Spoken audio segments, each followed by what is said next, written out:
Buenas tardes a todos, buenos días a los que nos siguen desde el otro lado del Atlántico. Hay unos compañeros por ahí. Bueno, y es un placer estar en la Escuela Marxista de Otoño. Y el tema, pues es un tema bastante importante y bastante interesante, ¿no? Como dije en la presentación de esta charla, es una cosa que siempre nos preguntan o que nos habrán preguntado muchas veces es, bueno, cuando decimos que somos socialistas, que queremos una revolución socialista, mucha gente se puede preguntar, bueno, pero eso ya se probó en los países del este, el socialismo fracasó y no funciona, ¿no? Y en ese sentido, las ideas de Trotsky, que fue la primera persona que de una forma científica analizó la degeneración burocrática de la Unión Soviética y además predijo que esa degeneración podía llevar a la restauración del capitalismo, que es lo que sucedió luego varias décadas más tarde, ¿no? en el 89-91 del siglo pasado. Esas ideas, por lo tanto, son muy importantes y muy relevantes para poder responder a esta cuestión. Pero las ideas de Trotsky también contienen otras partes importantes, ¿no? La aportación de Trotsky al arsenal del marxismo es en varios aspectos que tienen su importancia. Pero también es cierto, y vamos a tratar durante esta charla de explicar, que en nombre del trotskismo muchas organizaciones que se llaman trotskistas han cometido todo tipo de barbaridades, ahora y históricamente, y eso ha hecho que para mucha gente el nombre del trotskismo esté manchado, ¿no? con estas barbaridades, y por lo tanto es necesario también aclarar qué es el trotskismo, qué no es el trotskismo y qué pasó con la Cuarta Internacional después de la muerte de Lenin y quiénes somos nosotros, qué es la corriente marxista internacional, de dónde viene y qué ideas defendemos realmente. Entonces, bueno, pues este es un poco el objetivo de esta charla. Para empezar, decir que históricamente el trotskismo nunca había existido. El trotskismo es un invento de Zinoviev en el año 1924, ya después de la muerte de Lenin. Empezó una batalla dentro del partido bolchevique, dentro del Partido Comunista de la Unión Soviética, una batalla política, y en la que Zinoviev fue el ariete que utilizó Stalin para tratar de demonizar a Trotsky y para tratar de introducir una cuña entre las ideas de Trotsky y las ideas de Lenin, ¿no? Entonces, en el año 24, Zinoviev escribió una serie de artículos en las que empezaba a dar cuerpo a esta idea de que existía algo que era el trotskismo, que era diferente y separado de las ideas de Lenin y de las ideas que defendía el partido bolchevique, ¿no? Y la principal acusación era en cuanto a esta cuestión de la teoría de la revolución permanente y la idea falsa de que Trotsky había infravalorado el papel del campesinado en la revolución rusa. Todo esto no tenía nada que ver con la realidad, ¿no? No tenemos realmente tiempo de entrar en ese debate en detalle, pero en realidad las ideas de Lenin y las ideas de Trotsky en relación a la estrategia para la revolución en Rusia y al papel que tenían que jugar los bolcheviques en relación a las otras clases sociales que existían en Rusia, es decir, particularmente en relación a la burguesía liberal y en relación al campesinado, eran prácticamente las mismas. Sobre todo después de que Lenin escribió las tesis de Abril, en abril de 1917, no existía ninguna diferencia entre las ideas de Lenin y las ideas de Trotsky, que eran básicamente lo siguiente. Las tareas principales de la revolución en Rusia son tareas nacional-democráticas y esas tareas nacional-democráticas no las puede llevar adelante la burguesía liberal. La burguesía liberal en Rusia ha llegado tarde a la escena de la historia y son los trabajadores los que tienen que tomar el poder y resolver esas cuestiones. Es decir, abolir la autocracia zarista, resolver el problema nacional y resolver el problema de la tierra. Es decir, la expropiación de los grandes latifundios y la división de la tierra a los campesinos. Y esa tarea solamente la puede llevar adelante la clase obrera tomando el poder. En eso no había ninguna diferencia entre Lenin y Trotsky, aunque antes de abril de 1917 sí existían algunas diferencias de matiz, ¿no? De hecho, Lenin en el verano de 1917 es el que propuso la entrada de Trotsky al Comité Central del Partido Bolchevique y explicó los motivos y explicó justamente que no existía ninguna diferencia entre las ideas de Trotsky y las ideas de Lenin desde abril de 1917 en cuanto a la estrategia para la Revolución Rusa. Y además dijo que Trotsky había trabajado durante todo ese periodo en la organización a la que él pertenecía, la organización Interradios, de una agrupación de varias células comunistas en Petrogrado para unirse al partido bolchevique y que por lo tanto Trotsky merecía entrar en el Comité Central en el primer congreso en el que él participaba como militante del partido.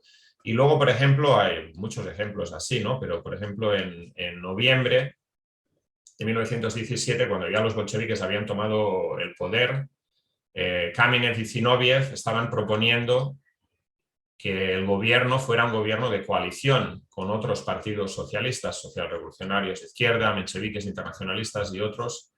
Y Lenin le respondió, no es posible, ya este debate sobre la posibilidad de la unidad de varias fracciones estalinistas ya se resolvió. Y dice, y el que tenía ilusiones sobre ese punto, Trotsky, sobre la posibilidad de reunificar las diferentes fracciones del partido, en cuanto abandonó esas ilusiones, no ha habido mejor bolchevique que él, ¿no? Ese era el juicio realmente de Lenin acerca de Trotsky y de la coincidencia, de la unidad de ideas en cuanto a la estrategia para la Revolución Rusa. Pero es más, aunque es cierto que existían toda una serie de diferencias tácticas entre Lenin y Trotsky, por ejemplo, en cuanto a la paz de Brest-Litovsk, la paz que los bolcheviques se vieron obligados a firmar con los países imperialistas que estaban en guerra con Rusia.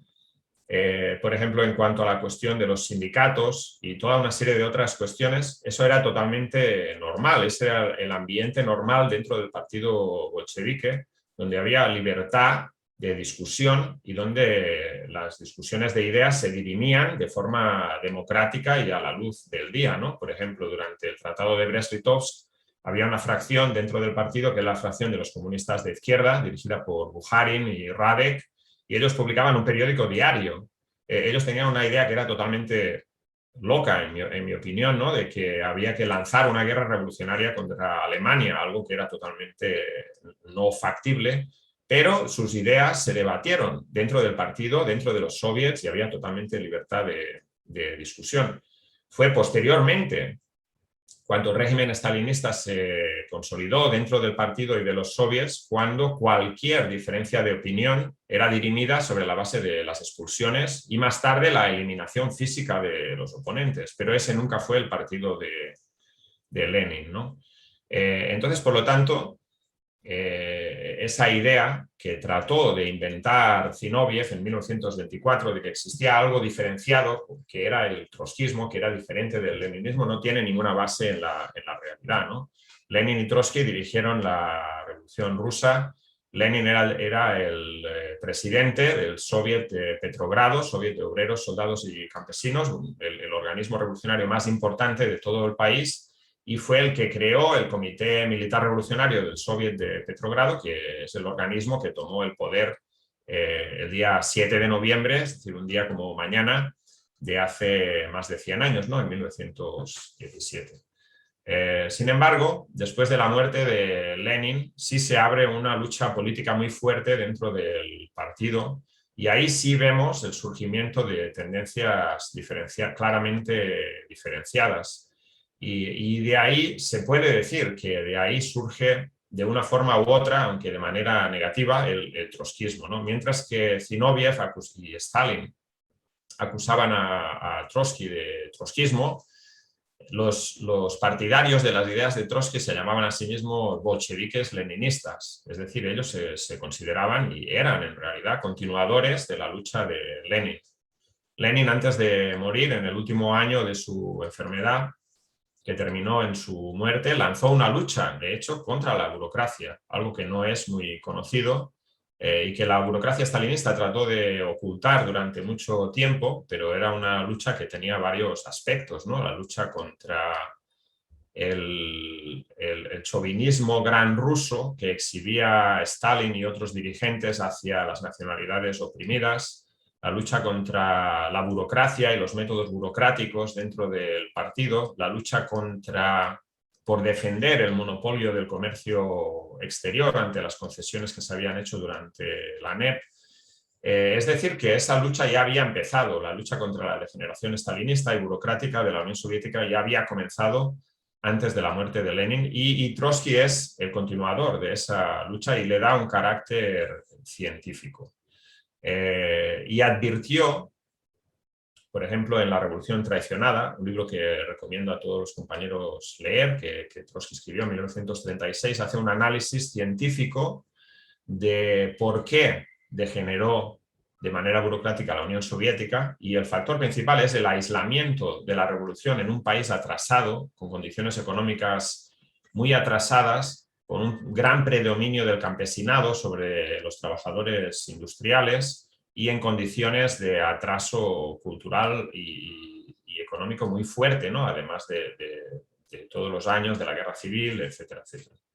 Esas son las bases sobre las que la burocracia stalinista toma el control del poder y expulsa realmente a los trabajadores de los soviets, de la participación directa dentro de las organizaciones soviéticas, y consolida un poder burocrático, ¿no? Trotsky explica que esa consolidación de la burocracia en la Unión Soviética no significa, aunque significa una contrarrevolución política, no significa una contrarrevolución social. Es decir, las formas de propiedad de los medios de producción que habían sido instauradas con la Revolución de Octubre, la abolición del capitalismo, la nacionalización de los medios de producción y la planificación de la economía, siguen existiendo, pero la democracia obrera que existía en el primer periodo, aunque con defectos, ya no existe. El poder político de la clase trabajadora ha sido usurpado por una burocracia que defiende principalmente sus privilegios. Y Trotsky advierte, a largo plazo,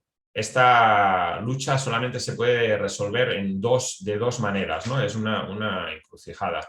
O bien los trabajadores toman de nuevo el poder político en la Unión Soviética, o bien en algún momento la burocracia, que no es propietaria de los medios de producción, sino que extrae sus privilegios de forma legal o ilegal, pero no tiene propiedad de las fábricas, va a tratar de convertirse en propietaria de las fábricas para poder legar a sus hijos en herencia esa propiedad, y vamos a ver la restauración del capitalismo. Y eso en realidad es lo que sucedió en el 89-91. Si lo pensáis, los que restauraron el capitalismo en la Unión Soviética no fueron capitalistas que vinieron de fuera, sino que fue los propios burócratas, propios dirigentes del Partido Comunista de la Unión Soviética y de los soviets, que ya no eran soviets en realidad, los que restauraron el capitalismo. Putin, Chernomyrdin, Gorbachev, Yeltsin, todos ellos eran dirigentes del Partido Comunista y fueron los que restauraron el capitalismo. Muchos de ellos se convirtieron en capitalistas oligarcas ellos mismos y están en el poder ahora, ¿no? Entonces la predicción de Trotsky, aunque con varias décadas de atraso, se cumplió a rajatabla, ¿no? Entonces esa quizás es una de las principales contribuciones de Trotsky al pensamiento marxista. No solamente el haber analizado de forma científica el porqué de la degeneración burocrática de la Unión Soviética, sino también haber organizado la lucha en contra, a través primero de la oposición unificada y posteriormente la oposición de izquierdas. Durante todo ese periodo, Trotsky Trotsky y sus partidarios lucharon por reconducir, por reformar el partido, la Internacional y los soviets, y poder restablecer la democracia obrera en Rusia. Y ellos sabían que eso dependía en gran medida de la suerte, del futuro de la Revolución Mundial. Si la Revolución Mundial retrocedía, era muy difícil cambiar la situación en la Unión Soviética. Si la Revolución Mundial avanzaba, era posible reencender el fuego, reencender la llama de la revolución o de la democracia obrera en la Unión Soviética, ¿no? Y entonces hubo una serie de debates importantes acerca de la política internacional. El primero fue en cuanto justamente a la cuestión de la revolución permanente en relación a la estrategia para la revolución china, ¿no? Los bolcheviques, como digo, tenían una postura clara, siempre habían tenido una postura clara de ninguna confianza, ninguna colaboración con la burguesía nacional. Sin embargo, en China, la política que aplicó Stalin era contraria, ¿no? Era una política de aconsejar al joven Partido Comunista de China que colaborara con el Kuomintang, la organización de la burguesía nacional dirigida por Chiang Kai-shek, y no solamente que colaborara, sino que se disolviera dentro del Kuomintang. De hecho, el Partido Comunista cerró sus periódicos, se incorporó totalmente dentro del Kuomintang. Chiang Kai-shek fue invitado al comité ejecutivo de la Internacional Comunista y básicamente no existía una diferencia entre lo que era el Partido Nacionalista Burgués y el Partido Comunista. Trotsky se opuso a esta política y advirtió que esa política llevaba al desastre. Y así fue, en un periodo muy corto de tiempo se demostró en la práctica que eso era un desastre, ¿no? En el año 25-27 se produjo una revolución en China con levantamientos obreros en las principales ciudades industriales, en Shanghái, en Cantón y demás. Y en ese momento el Partido Comunista estaba subordinado, su política y su organización estaba subordinada al Kuomintang, y el Kuomintang lo primero que hizo en cuanto se produjeron estas rebeliones obreras fue aplastar estas rebeliones a sangre y fuego. La comuna de Cantón fue aplastada, miles de trabajadores murieron y descabezar el Partido Comunista. Y eso era algo que era totalmente previsible, que Trotsky lo había advertido y que luego se verificó en procesos revolucionarios en el mundo colonial, en todo el mundo. En todos aquellos países en que los partidos comunistas, siguiendo la línea stalinista, la teoría de las dos etapas, ¿no? De que primero es necesario que haya una etapa nacional democrática de la revolución y luego posteriormente, más tarde, podemos hablar de socialismo, y que en esa primera etapa democrático-nacional los comunistas tienen que apoyar a la burguesía nacional sin ninguna crítica. Esa es una política desastrosa que se verificó como desastrosa en países como Irak, países como Sudán, Indonesia y en países de América Latina durante la primera mitad del siglo XX, ¿no? Cuando fue aplastada la Revolución China del 25-27, algunos de los partidarios de Trotsky dijeron, bueno, nuestra línea ha confirmado su corrección y ahora vamos a tener más apoyo, vamos a poder ganar la batalla dentro del partido. Pero Trotsky les dijo, no, nosotros hemos tenido razón, pero la revolución ha sido aplastada y eso va a tener un efecto negativo dentro de la Unión Soviética. Eso va a sentar las bases para que la burocracia ataque todavía más a la oposición. Y así fue.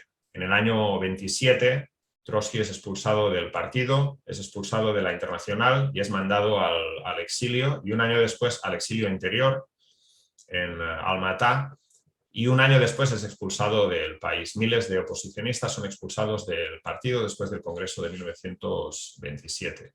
Y se producen después otra serie de otras derrotas y debates políticos en los que también Trotsky demuestra tener razón, pero que llevan al desastre de la revolución en varios países, empezando por Alemania, ¿no?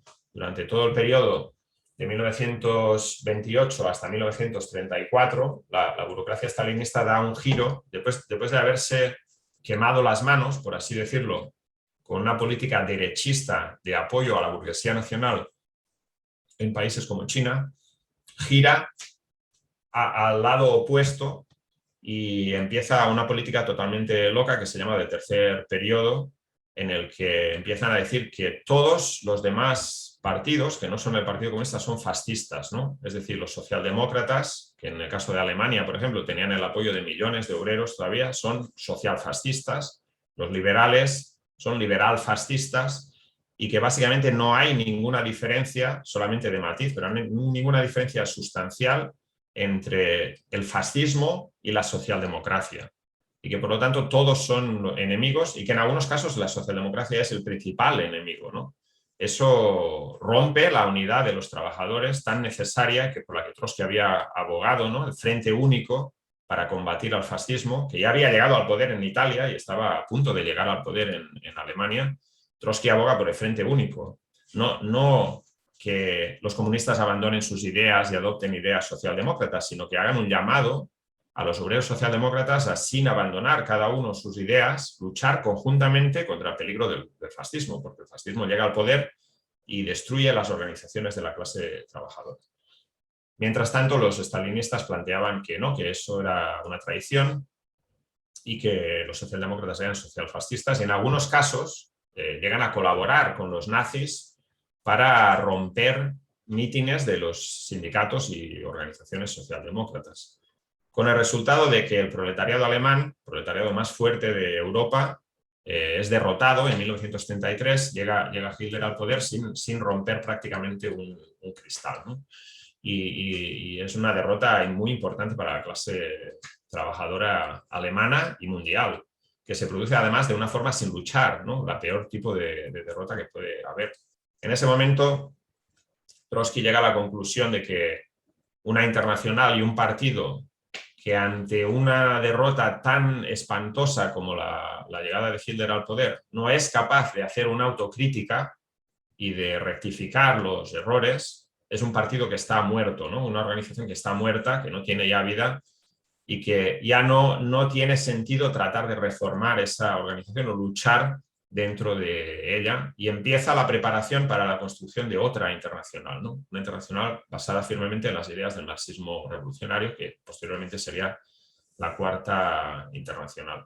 Y así es, porque en realidad, después de la derrota de Alemania, la postura oficial de la Internacional Comunista no es de decir esto ha sido una derrota, vamos a analizar, sino ellos dicen primero los nazis, luego los comunistas, ¿no? Es decir, los nazis han llegado al gobierno ahora, nosotros nos toca el turno después, con una falta de comprensión total de lo que esa derrota había significado, ¿no? El aplastamiento del proletariado alemán. Posteriormente, habiéndose quemado las manos con esta política ultraizquierdista, la Unión Soviética gira hacia una política totalmente oportunista. La Comintern, la Internacional Comunista, gira a una política totalmente oportunista, política del Frente Popular. Pasan de decir que los socialdemócratas son socialfascistas a aliarse con los burgueses democráticos y liberales, ¿no? En realidad esta política no tiene nada que ver con el movimiento obrero en cada uno de los países, sino que tiene solamente que ver con el deseo de la Unión Soviética de llegar a acuerdos con las potencias democráticas, entre comillas, de Francia e Inglaterra ante el peligro de la Alemania nazi, ¿no?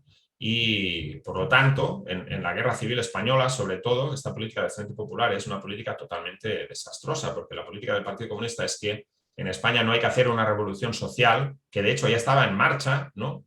Los trabajadores estaban tomando las fábricas después del 18 de julio del 36, estaban tomando la tierra, y el Partido Comunista dice que no, que la lucha es por una democracia burguesa, por la defensa de la democracia, y no es por el socialismo, y tratan de asegurar a la burguesía y a los imperialistas europeos de que allí no estamos luchando por el socialismo, ¿no? Y eso no tiene ningún impacto, bueno, más bien tiene un impacto desastroso, porque los burgueses no les interesa, la burguesía española no está del lado de la República, está en su gran mayoría del lado del fascismo, ¿no? Del lado de Franco, y la burguesía europea teme la posibilidad de una revolución obrera en España, y la política de no intervención en realidad es una política de sabotaje de la guerra civil y que favorece al bando fascista.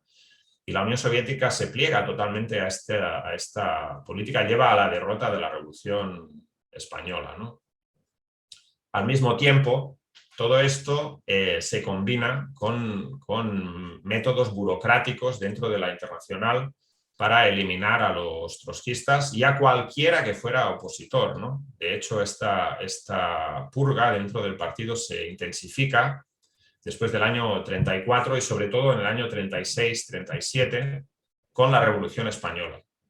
El hecho de que haya una revolución en el Estado español reanima los ánimos revolucionarios de los trabajadores en la Unión Soviética, y la burocracia ve amenazada su posición potencialmente y lanza una purga brutal, ¿no? Los juicios de Moscú de 1936 y 37 realmente descabezan y destruyen el partido de Lenin. Del Politburó que dirigió del partido bolchevique que dirigió la revolución de octubre de 1917, el Politburó de Lenin, queda solamente 2 personas vivas, Stalin y Trotsky. Trotsky es posteriormente asesinado. Del Comité Central prácticamente lo mismo, quedan 3 o 4, media docena vivos, algunos han muerto en la guerra civil y la mayoría son purgados durante esas terribles juicios farsa, en la que incluso aquellos que han abandonado públicamente toda idea de oposición y se han capitulado ante Stalin son luego fusilados, ¿no? Gente como Zinoviev, Kamenev, Bukharin, Radek, Piatakov, todos los dirigentes de la Revolución Rusa son pasados a fusilamiento durante esas purgas. Muchos de ellos, de hecho, como digo, ya habían capitulado.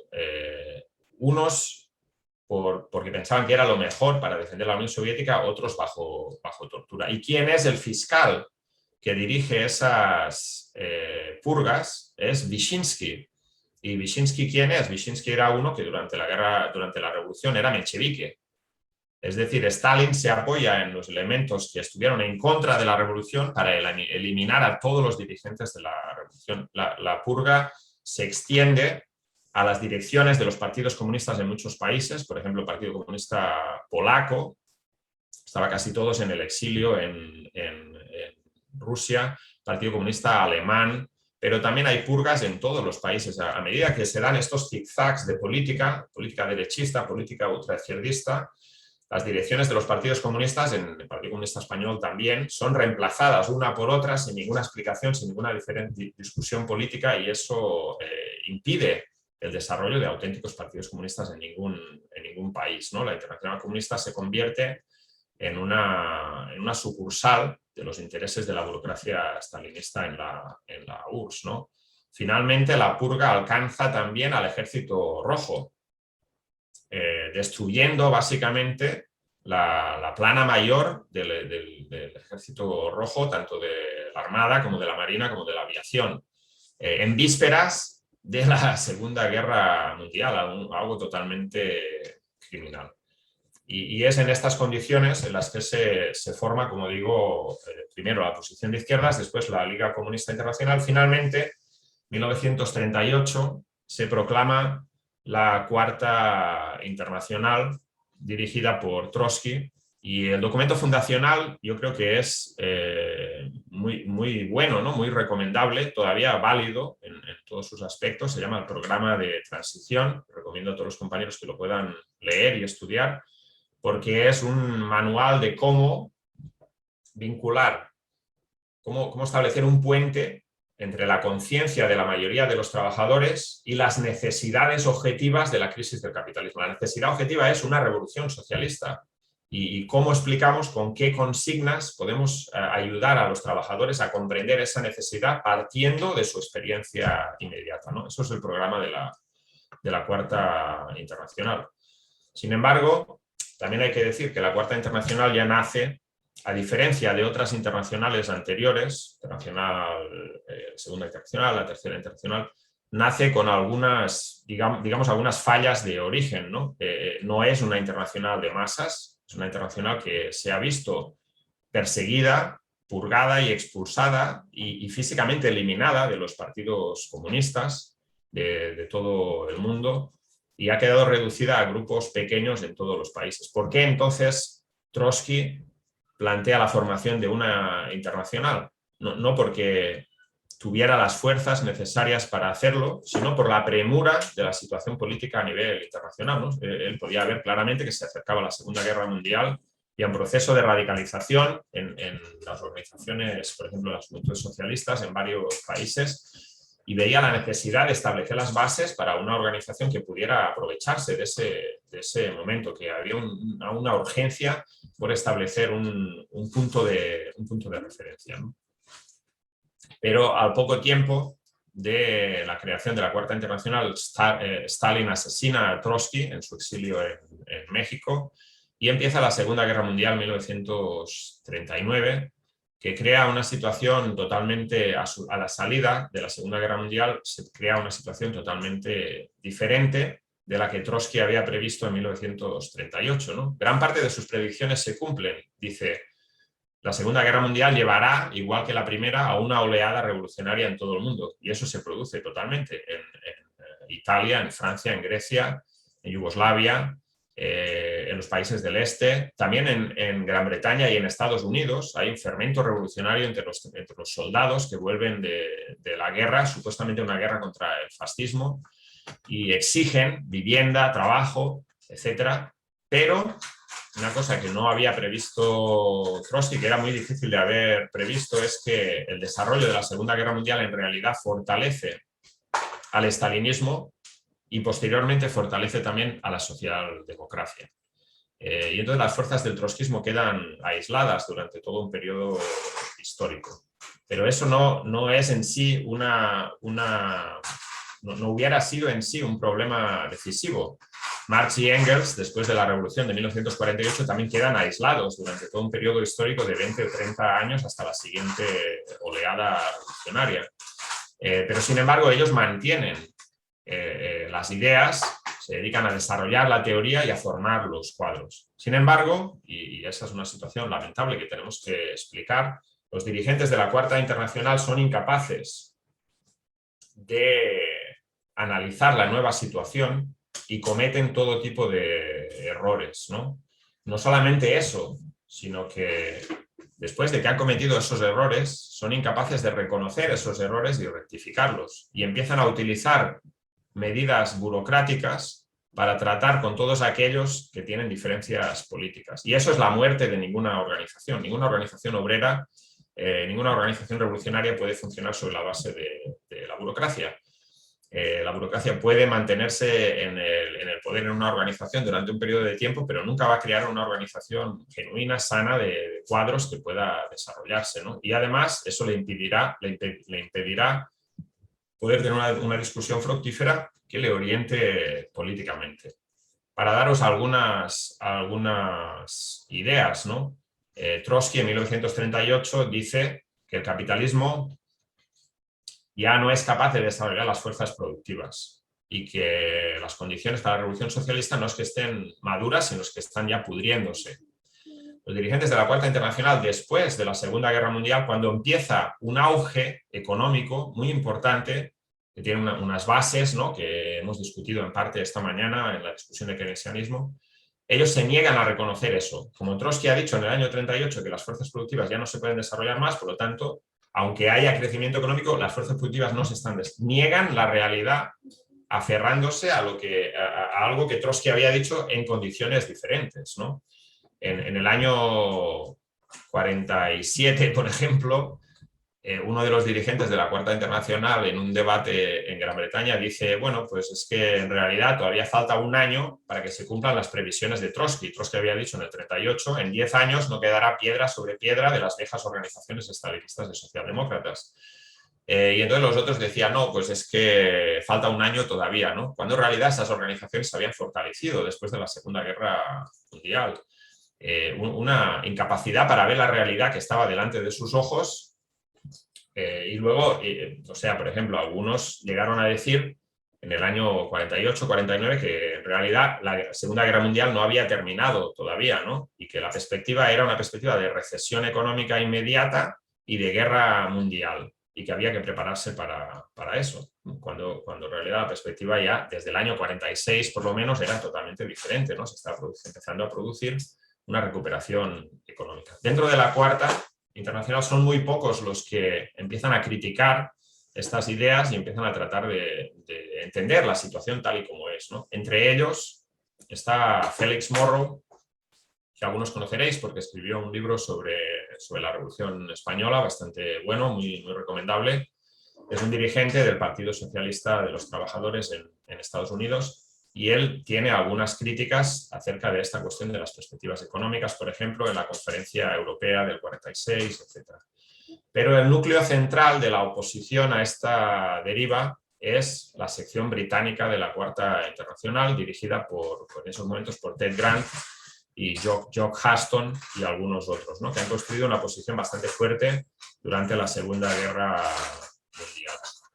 Pero el problema es que la dirección de la Cuarta Internacional, dirigida por gente como James Cannon en Estados Unidos, Ernest Mandel en Bélgica, Pierre Frank en Francia, al ser incapaces de rebatir políticamente estas ideas, empiezan a utilizar métodos burocráticos para expulsar a los que están en desacuerdo. Y en el caso de Gran Bretaña, ellos se apoyan en un individuo bastante lamentable, tipo que se llama Jerry Healey, para expulsar a Ted Grant y a sus seguidores. Y la expulsión se produce de la siguiente forma, no voy a entrar en todos los detalles, porque eso es una cosa bastante...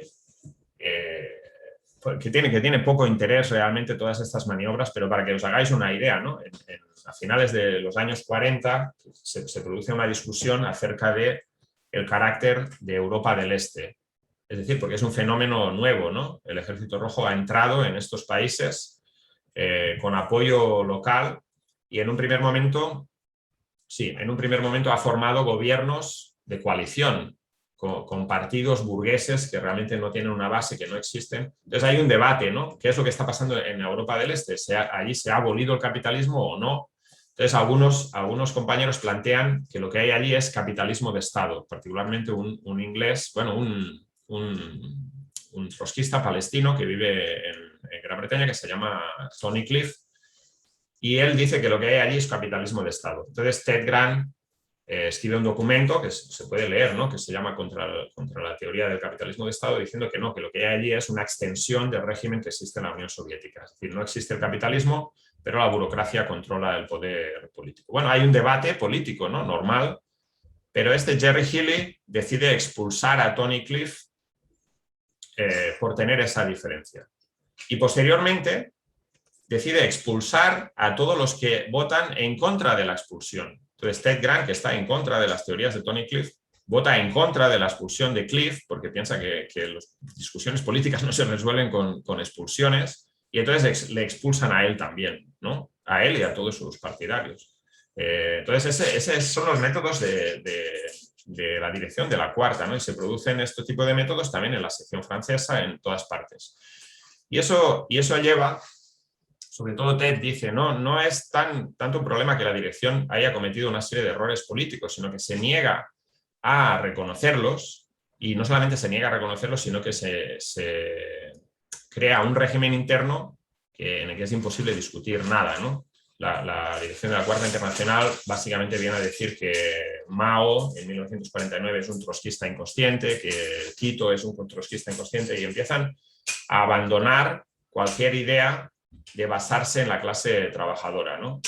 Por ejemplo, en Francia, estos supuestos trotskistas empiezan a decir que la clase obrera se ha aburguesado, la teoría de Mandel, ¿no? Que hay un nuevo capitalismo tardío, y que la clase obrera se ha aburguesado, no va a haber nunca una revolución en Francia, ¿no? Y eso lo plantea Mandel hasta el mes de abril de 1968, justo un mes antes de la gran huelga general de mayo del 68, ¿no? Cuando 10 millones de trabajadores ocupan las fábricas.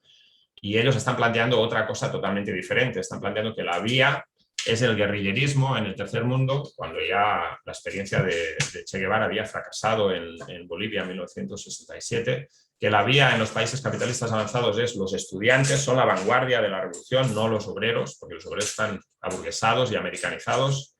Es decir, todo un tipo de ideas totalmente incorrectas y acompañadas por métodos burocráticos. Y esa es la base de... Todos habréis oído el chascarrillo, ¿no? Se reúnen dos trotskistas y forman tres partidos. Pues esa es la base, ¿no? Los métodos burocráticos y la falta de autoridad política de la dirección.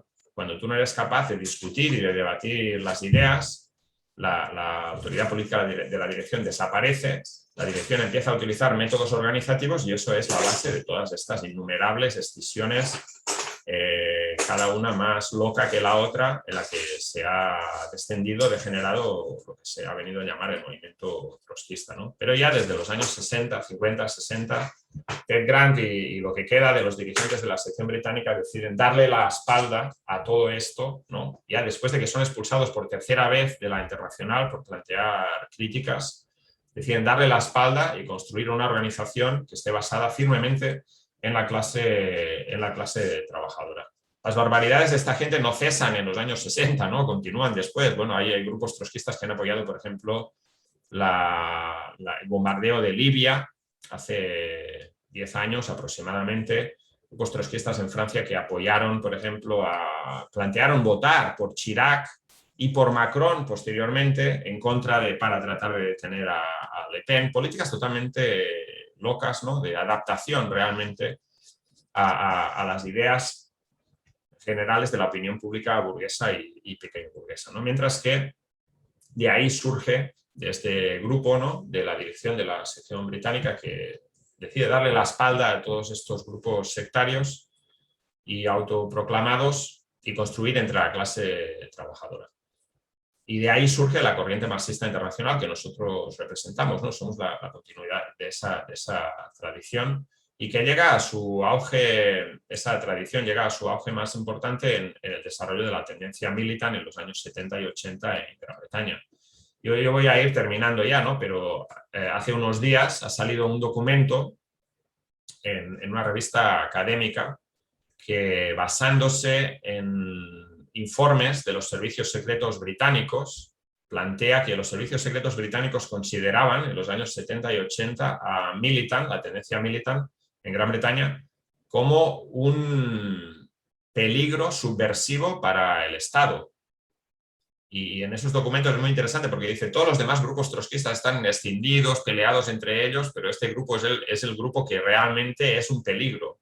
Y de hecho ellos estaban infiltrados dentro de Militant, hay varias anécdotas allí muy interesantes, pero consideraban realmente que en los años 20 había sido el Partido Comunista una amenaza para el Estado burgués, y que en los años 70-80 eso había cambiado y que era Militant, la tendencia Militant, ¿no? Es un reconocimiento, yo creo, de la labor que hicieron los compañeros en aquel momento. Y eso es lo que es la corriente marxista internacional. Es decir, nosotros nos basamos firmemente en las ideas de Marx y Engels, en las ideas de Lenin, y sí pensamos que Trotsky es la continuación de esas ideas y aportó en toda una serie de campos muy importantes. Por lo tanto, también somos trotskistas, ¿no?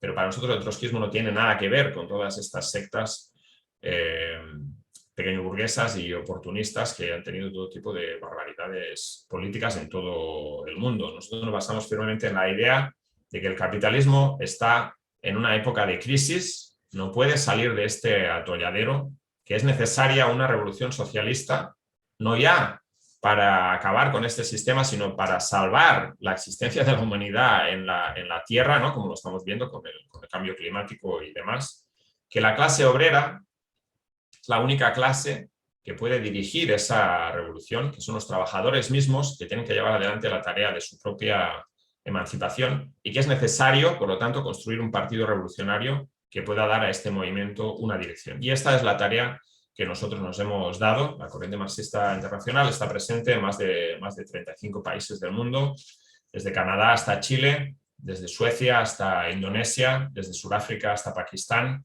y desde Rusia hasta Portugal. No es una organización grande de masas, una organización que agrupa a un puñado de miles de activistas y cuadros marxistas. Ponemos mucho énfasis en la teoría, decía Lenin, que no hay movimiento revolucionario sin teoría revolucionaria, pero que tratamos, la medida de nuestras posibilidades, de intervenir en el movimiento vivo de la clase trabajadora, de la juventud, en el movimiento de las mujeres, que ha tenido un auge muy importante en los últimos años, para llevar adelante una perspectiva comunista, una perspectiva de transformación socialista de la sociedad.